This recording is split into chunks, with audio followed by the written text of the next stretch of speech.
프랑스 낭트의 로베르 슈만대로 55번지에서 프랑스 현대 범죄 사상 가장 끔찍하고 기이한 미스터리의 서막이 올랐습니다. 평화로운 동네에 자리한 한 주택에서 풍겨나오는 악취와 가족의 기묘한 실종 신고가 경찰을 이곳으로 이끌었죠. 냉장고에는 사탕이 들어있는 몇 병만 빼고는 텅 비어 있었고, 부엌에는 축축한 대걸레가 놓여 있었으며 옷장도 옷 하나 없이 텅 비어 있었습니다. 2011년 4월 21일 5번째 집 수색 중 경찰관이 모든 방을 조사한 후 뒷문을 통해 정원으로 들어가자 특이한 점을 발견합니다. 정원 테라스 밑에서 땅을 파헤친 흔적이 발견된 것이죠. 경찰은 즉시 정원 아래를 발굴하기 시작했고, 발견된 것은 단순한 실종의 증거가 아니었습니다. 정원 아래 급조된 무덤에서 집주인 자비에르의 아내 아네스와 4자녀, 그리고 가족이 기르던 2마리의 레브라도견이 발견된 것입니다. 5구의 시신은 침낭이나 시트에 감싸인 채 매장되어 있었으며, 범인은 냄새를 숨기고 부패를 가속할 목적으로 시신 위에 생석회를 뿌린 것으로 밝혀졌습니다. 생석회 사용은 시신을 은폐하고 발견을 지연시키려는 지극히 실용적이고 범인의 냉정한 의도를 보여주고 있었습니다. 그리고 피해자들은 십자가나 성모상 같은 종교적 물건들을 손에 쥐고 있었습니다. 이는 그들의 영혼을 신에게 맡기려는 듯한 의식적 행위처럼 보였죠. 경찰은 곧 결론을 내렸고, 지금 이 집에 없는 바로 가장인 자비에르를 범인으로 보았습니다. 자비에르는 이미 사라진 지 열흘이 넘은 시점이었죠. 이 사건으로 인해 55번지의 집은 공포의 집으로 낙인 찍혔습니다. 첫 구매자는 그곳에 거주하는 것을 포기했으며, 이웃 주민들은 매년 사건 기념일마다 몰려드는 언론의 관심에 지쳐 이사를 가기도 했습니다. 이 끔찍한 비극의 중심에는 단 한 명의 용의자, 가장인 자비에르가 있습니다. 그의 정체성을 이해하기 위해서는 그를 형성한 2개의 상반된 기둥, 즉 쇠락한 귀족과 신비주의적 광신이라는 모친의 영향을 알아보겠습니다. 자비에르는 1961년 왕실의 도시인 베르사유에서 태어났으며 매우 경건하고 보수적인 귀족 가문에서 자랐습니다. 그의 아버지 위베르는 1970년대 초 자비에르가 아직 어릴 때 막대한 빚을 남기고 가족의 곁을 떠나고 말았습니다. 이로 인해 자비에르는 귀족과 파산 사이에 냉혹한 진실 사이에서 성장해야 했습니다. 그의 어머니 제네비에브는 신앙심이 깊었고 결국 자신만의 신비주의 종교 집단을 이끌기 시작했습니다. 자비에르는 자연스럽게 어머니의 왜곡된 사고방식을 학습하며 자라게 되었죠. 어린 시절 자비에르는 파리 외곽 뇌이시르센에서 자란 독실한 소녀 아네스를 만나 짧게 연애를 한 후 헤어졌습니다. 이후 아네스는 다른 남성을 만나 첫 아이인 아서를 낳았죠. 얼마 지나지 않아 자비에르와 아네스는 다시 만나 결혼하게 되었고, 그는 아서를 자신의 아들로 받아들였습니다. 이후 부부는 토마스와 앤, 그리고 막내 아들 브누아를 낳았습니다. 자비에르의 기이한 가족 배경은 2011년 사건 수사 중에도 드러나게 되었죠. 경찰이 그의 어머니와 여동생 크리스틴의 집을 수색했을 때 종교와 관련된 기이한 물건들이 발견되었고, 그들은 이미 현실과 망상이 혼재된 세계관 속에서 살고 있었습니다. 자비에르가 가족들에게 보낸 황당무계한 DEA 편지는 어머니와 여동생을 염두에 두고 작성된 것이었습니다. 그는 편지에서 어머니의 신앙 언어를 차용하여 자신의 범죄를 신성한 임무로 포장했고, 또한 자비에르는 가족과 주변인들에게 자신을 성공한 사업가로 포장했습니다. 하지만 2011년 범행 직전 그는 재정적 붕괴 상태에 직면해 있었죠.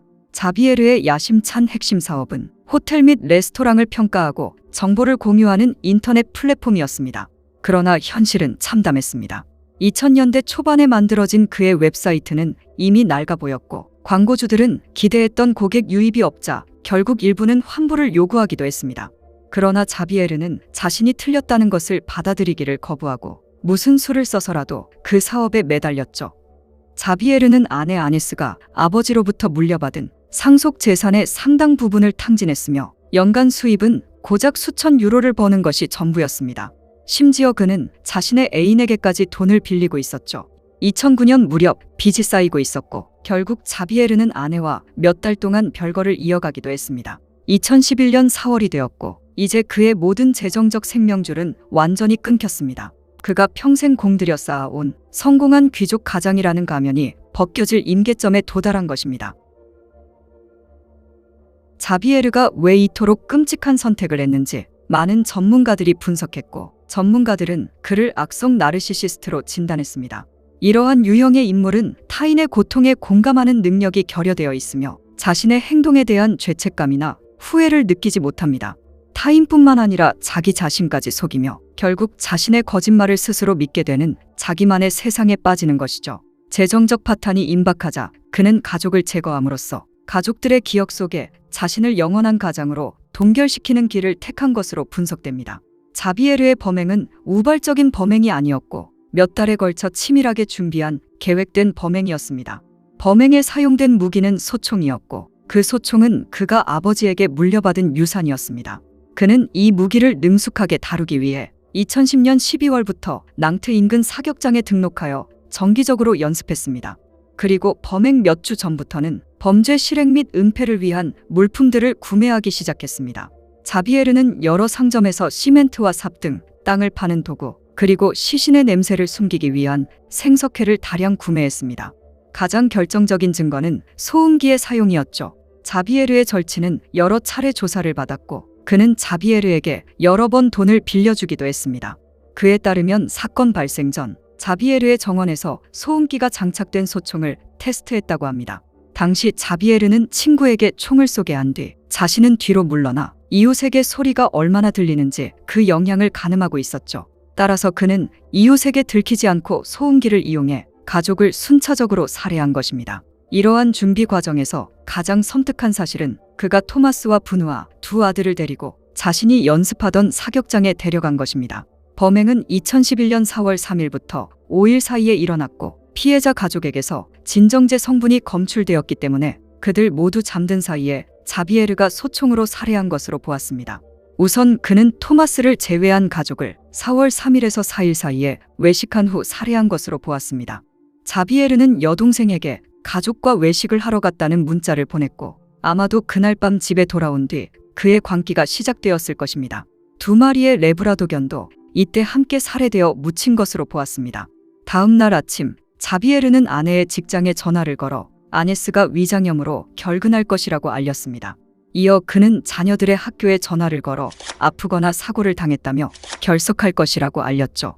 그의 범죄가 얼마나 비인간적이고 계산적인지를 압축해서 보여주는 것은 마지막 피해자인 차남 토마스의 살해 과정입니다. 대학에 다니던 토마스는 4월 5일 아버지의 연락을 받고 낭트의 집으로 돌아왔죠. 자비에르는 엄마가 자전거 사고로 가벼운 혼수 상태에 빠졌다라고 거짓말을 하며 토마스를 유인한 것입니다. 토마스는 집에 도착한 후 아버지에게 살해당했고 이미 자비에르의 감정이 완전히 마비되었으며 오직 계획 완수라는 목표만 남았음을 보여주었습니다. 자비에르는 정원 아래 약 70cm 깊이로 파인 두 개의 구덩이에 가족을 묻었습니다. 그들은 시트, 침낭, 그리고 쓰레기 봉투로 여러 겹 감싸여 있었죠. 그는 부패를 가속하고 냄새를 숨기기 위해 생석회와 시멘트를 뿌렸습니다. 그리고 가장 기이한 것은 각 피해자의 손에는 십자가, 묵주, 성모상 등 종교적 물건이 쥐어져 있었습니다. 이는 자비에르가 신의 역할을 자처했음을 보여주는 것입니다. 이 행위는 그가 스스로를 신의 위치에 놓고 자신의 행위를 신성한 의지에 따른 희생이라고 합리화했음을 보여주고 있었죠. 이 매장 방식은 자비에르의 여동생 크리스틴이 오빠의 무죄를 주장하는 핵심 근거가 되기도 했습니다. 크리스틴은 오빠가 만성적인 허리 통증을 앓고 있어 1톤이 넘는 흙을 혼자 파내는 것은 물리적으로 불가능하다고 주장했죠. 이는 공범이 있거나 오빠가 누명을 썼다는 그녀의 주장을 뒷받침했습니다. 그러나 이 반론은 오히려 자비에르의 치밀함을 반증했습니다. 그의 모든 준비 과정은 그가 단독 범행을 계획했음을 가리키고 있었죠. 불가능해 보이는 매장 작업은 그가 범행 당일에 급히 파낸 것이 아니라 오래전부터 미리 구덩이를 파고 준비했을 가능성을 시사했습니다. 자비에르의 허리 통증이 사실일 수 있으나 아마도 그는 몇 주에 걸쳐 조금씩 준비했을 것입니다. 가족을 모두 살해하고 매장한 자비에르는 자신의 범행을 은폐하고 도주 시간을 벌기 위해 프랑스 범죄 사상 가장 기이한 알리바이를 조작했습니다. 그는 아이들의 학교, 아내의 직장, 그리고 가까운 친척들에게 장문의 편지를 보냈죠. 편지에서 자비에르는 자신이 사실 미국 마약 단속국의 비밀 요원이며 중대 범죄 조직에 대한 증언을 하게 되어 가족 전체가 증인 보호 프로그램에 따라 미국 또는 호주로 비밀리에 떠나게 되었다는 황당무계한 내용이었습니다. 이 편지는 단순한 알리바이가 아니라 실패한 삶이라는 현실을 마주하는 대신 그 빈자리에 비밀 요원이라는 새로운 서사를 써놓은 것입니다. 전문가는 그가 범죄 현장이 가능한 한 늦게 발견되기를 원했으며 그 편지는 시간을 벌기 위한 가장 효율적인 심리적 장치였다고 분석했습니다. 모든 것을 정리한 자비에르는 2011년 4월 10일경 낭트의 집을 떠나 도주를 시작했고 그의 도주는 잘 짜인 공연에 가까웠습니다. 그의 첫 번째 행선지는 라로셸이었죠. 자비에르는 그곳의 한 호텔에서 현금으로 숙박비를 지불하며 추적을 피하려는 듯한 모습을 보였습니다. 그러나 4월 11일부터 12일 사이 그는 툴루즈 인근에서 자신의 신용카드로 결제하기 시작했습니다. 이때부터 그는 추적 가능한 단서를 의도적으로 남기기 시작했죠. 그 여정의 하이라이트는 4월 12일에서 13일 사이 보클리즈의 르퐁테에 위치한 5성급 호화 호텔에서 하룻밤 묵었을 때였습니다. 자비에르는 그곳에서 비싼 저녁 식사를 즐겼고 그를 접대한 호텔 직원은 자비에르가 전혀 스트레스 받지 않고 매우 편안해 보였다라고 증언했습니다. 그가 보여준 편안함은 모든 임무를 완벽하게 완수한 자기 스스로에게 주는 보상이자 마지막 만찬을 즐기고 있었음을 시사합니다. 그의 여정 중 가장 수수께끼 같고 그의 심리를 가장 잘 드러내는 하룻밤이 4월 13일에서 14일 사이에 벌어졌습니다. 5성급 호텔을 나온 다음 날 그는 프랑스 남부바 지역의 항구 도시인 라센 쉬른메르에 있는 한 호텔에서 숙박했는데 그곳은 그에게 특별한 의미가 있는 장소였죠. 자비에르는 1980년대 초 그곳에 거주한 적이 있으며 당시 사귀었던 옛 여자친구가 여전히 그곳에 살고 있었습니다. 자비에르는 그녀에게 연락하지 않았지만 옛 연인이 있는 곳을 방문함으로써 자신의 청춘, 즉 실패하지 않았던 시절의 마지막 작별을 고하고 있었습니다. 4월 14일 자비에르는 그곳을 떠나 그의 마지막 행선지인 로크브린 쉬르 아르장으로 향했습니다. 그곳에서 자비에르는 가장 저렴한 호텔에 투숙했죠. 4월 15일 아침 자비에르는 그 호텔 주차장에 자신의 시트로엥 C5 차량을 버렸고 그리고 그는 소총이 들어있을 것으로 추정되는 배낭을 메고 호텔을 나섰습니다. 그의 마지막 공식적인 모습은 호텔 CCTV에 포착되었고 그는 주차장을 가로질러 인근 야산 방향으로 천천히 걸어 들어갔습니다. 경찰은 그곳 주변을 샅샅이 수색했지만 끝내 자비에르의 흔적은 전혀 발견되지 않았습니다. 이렇게 자비에르의 존재는 오늘날까지 미스터리로 남게 되었죠. 그는 자신의 신용카드, 자동차, 그리고 자신의 마지막 모습을 고의로 노출시켰습니다. 자비에르는 경찰과 대중에게 자신이 어디로 사라지는지 명확한 방향을 제시했죠. 이는 살자를 강력히 암시하는 동시에 미스터리가 될 수 있는 결말을 스스로 연출한 것입니다. 자비에르가 사라진 2011년 4월 15일 이후 지난 10여 년간 900건에서 1000건이 넘는 목격담이 전 세계에서 접수되었으나 모두 허위이거나 신원을 오인한 것이었습니다. 이 수많은 가설 중 가장 집요하게 살아남은 것은 수도원 은신설이었죠. 그가 독실한 가톨릭 신자였고 과거에도 수도원에 머문 적이 있으며 무엇보다 그의 범행이 종교적 의식의 형태를 띠었기 때문에 그가 수도원에 숨어 속죄하고 있을 것이라는 가설은 매우 그럴듯하게 받아들여졌습니다. 경찰은 이 가설을 무시할 수 없었고 2018년 1월 제보를 받은 경찰은 바 지역의 한 수도원을 수색하게 됩니다.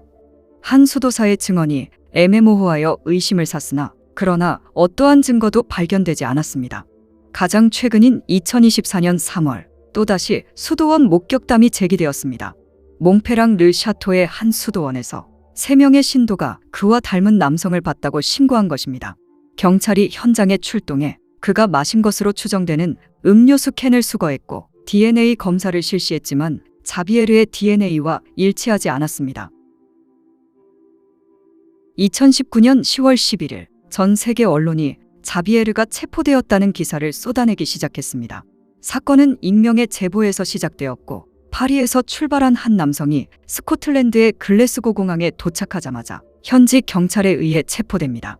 스코틀랜드 경찰이 프랑스 측에 그 남성의 지문이 자비에르의 지문과 일치한다고 통보했죠.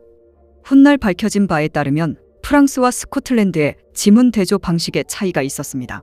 스코틀랜드는 16점 대조 방식이 아닌 전체적 방식을 사용했으며 당시 불과 5점 정도만 일치했을 가능성이 제기되었습니다.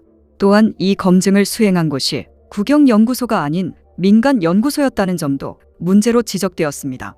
불과 24시간 만에 진실이 밝혀졌고 체포된 남성은 기조왕이라는 이름의 스코틀랜드인 아내와 함께 사는 포르투갈계 프랑스인 은퇴자였습니다. 이 사건은 경찰을 불신하고 음모론을 믿는 사람들에게 자비에르의 여동생 크리스틴의 신념을 더욱 공고히 하는 계기가 되었죠. 크리스틴은 언론 인터뷰와 책을 통해 오빠는 무죄라며 일관된 주장을 펼쳤습니다. 우선 앞서 언급했던 육체적으로 불가능하다는 주장입니다. 자비에르가 만성 허리 통증 때문에 1톤의 흙을 혼자 파내는 것은 불가능하다는 주장이었죠. 경찰이 추정한 아네스의 사망일은 4월 4일이었는데 여러 명의 증인이 4월 4일 이후 아네스가 개를 산책시키거나 친구와 대화하는 것을 봤다고 주장했기 때문입니다. 당시 경찰 수사에 허점도 드러나게 되었고 경찰이 발표한 부검 결과는 피해자들의 신체 정보와 일치하지 않았습니다. 심지어 경찰이 현장에 처음 도착했을 때 대걸레가 축축했다는 주장도 있는데 이는 자비에르가 떠난 후 누군가 현장을 정리했음을 암시한다는 것입니다.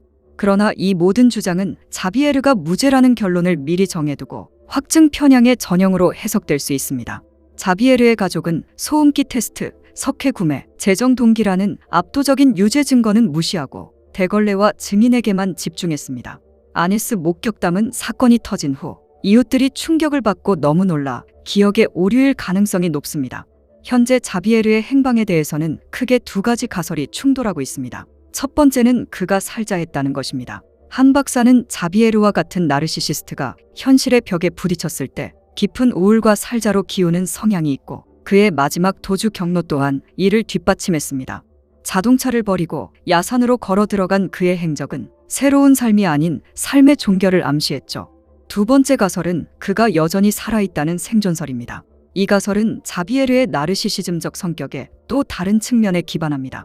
나르시시스트에게 실패자로 기억되는 것보다 누구도 찾아낼 수 없는 전설이 되는 것이 가장 가치 있는 결과일 수 있다는 것입니다. 따라서 그의 범행이 실패한 삶의 마지막 장이 아니라 새로운 삶을 위한 시작이라는 것입니다.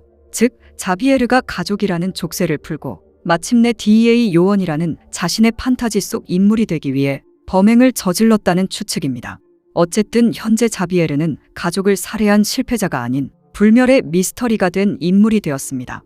이 사건은 21세기 프랑스 사회에 가장 불가사의한 범죄 사건 중 하나로 기록되었고 자비에르의 시신이나 체포가 이뤄지지 않았기 때문에 오늘날까지 여전히 살자설, 생존설, 그리고 수많은 음모론이 존재하고 있습니다. 현재 프랑스 경찰은 자비에르가 생존해 있을 가능성을 절대 배제하지 않고 수사를 이어가고 있습니다.